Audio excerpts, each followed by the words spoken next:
would you sincerely say that before the presidential poll was held, that the political playing field among the various candidates was really, really, really fair or leveled?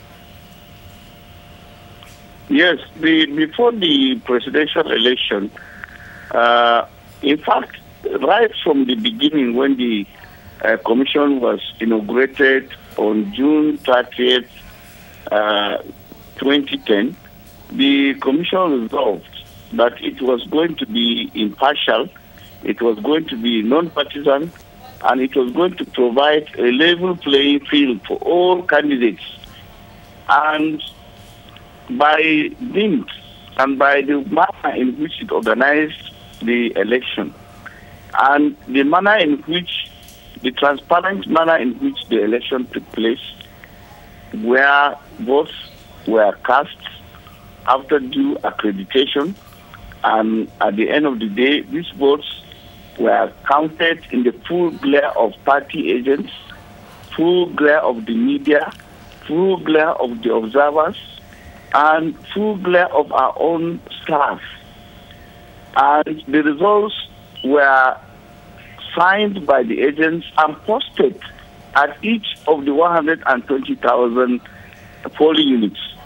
In addition to that, these results were collated at other levels, at the ward, local government, and state levels.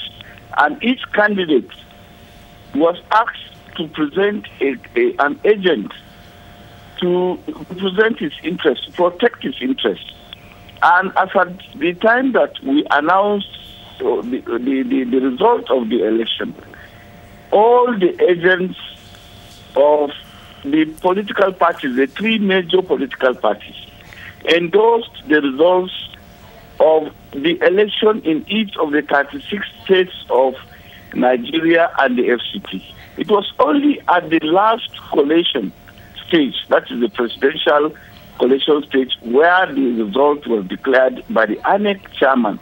For example, that some opposition political parties chose not to sign the final result of the election as was declared by the Chief Returning Officer, Professor Atahiru Jega.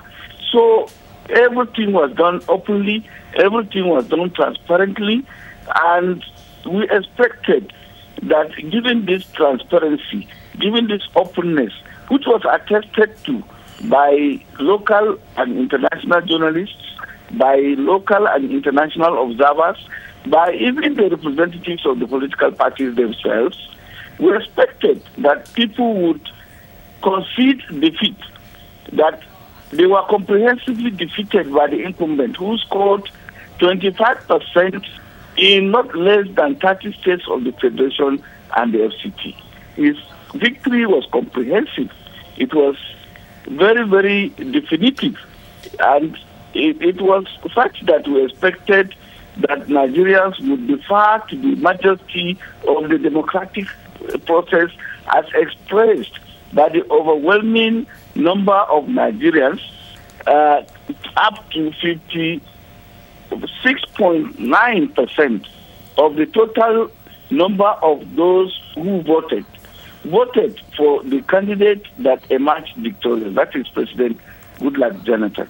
So the Nigerians who attested to this transparency and who acknowledged that since 1993, when Chief Abiola was regarded or accepted to have won the presidential election under the SDP, no election in the annals, in the history of Nigeria, has been so transparent.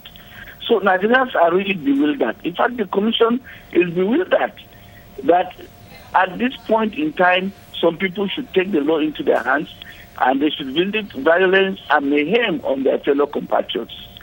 We regret it, we condemn it, and we regret especially that the ad hoc staff that we used, members of the NYSC, who showed uncommon patriotism, who showed uncommon commitment to these elections. And this particular patriotism, this commitment, was underscored by not a few international observers. In fact, one or two of the observers said these youths that conducted the elections are assets to Nigeria, that they constitute the future of Nigeria. We are therefore dismayed that some people are trying to truncate the future of these very Nigerians that brought about this process in a very transparent and very patriotic manner.